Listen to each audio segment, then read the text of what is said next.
Spring ice fishing upon us. There's not much time left before that open water, and one of the first things many fishers need to do before the season ends is remove their permanent ice shacks from the lake. So joining us to talk more about when they need to go is fishing expert Jason Matity of getfishing.ca. Good morning, Jason. Thank you very much. Happy to be here, as always.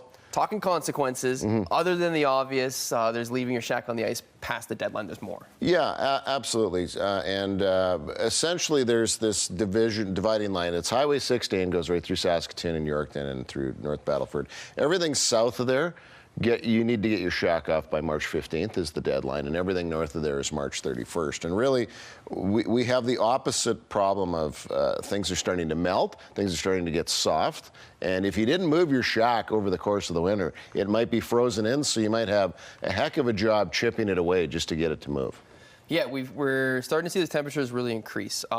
Is this a problem kind of within Saskatchewan, people leaving their shacks on too long? Always. I mean, most folks know that they have to get, their shack off by the deadlines. But it's a good reminder for everybody. With the weather being good this weekend, but not too warm, not double digits yet, they should be able to get out there. The ice conditions are solid. It's when things start to deteriorate at the launches, you get big puddles and that. And when spring arrives, it eats the ice from the edge outward to the lake, right? So then accessibility becomes an issue too. So that's why you want to get it done while things are still good and not while you're struggling to get it off the ice. Yeah, so it's a good reminder as the deadline nears. Now, to spring fishing, we are holding some smaller rods. Yes. Yeah, like I've got a couple different, you've got, that one's sort of shorter and stouter, the one that you have. This one's a little bit longer, and this one's the longest yet. And if you're still fishing in the deeper pools or deeper water, what the nice thing with the longer rod like this one is when you set the hook, you can pick up a lot of line fast and keep the line tight. Whereas the shorter one, you're best to fish it in shallower water.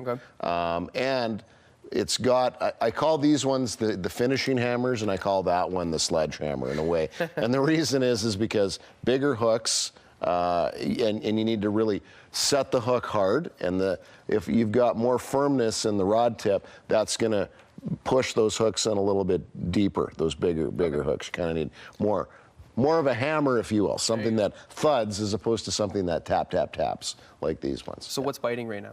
Everything is biting. Okay, that's good. And it's good when we have our main fish like walleye, pike, perch. They're all spring spawners. So now that winter's sort of shaking loose and that warmer weather's coming, the fish know it, so they want to feed up just one more time before they spawn and lay eggs for the next generation when the season's closed in April for the most part. So they're looking to find males now. Before February, a lot of our species were sort of maintenance feeding, dawn and dusk.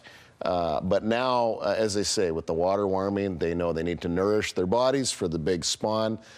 They're going to definitely be feeding up heavily, which means good fishing for you and me. And make sure you let those bigger ones go because they carry the most eggs to carry on the next generation. Yeah, that's important. So if people are looking for more information, of course, your website, visit. Absolutely. Go to getfishing.ca. We've got a really good library of ice fishing videos there, and you can go to our main channel from there and see our entire library as well. And of course, check out Facebook as well. And we have links up there fairly frequently. Awesome. Real quick, favorite lake in Saskatchewan to fish?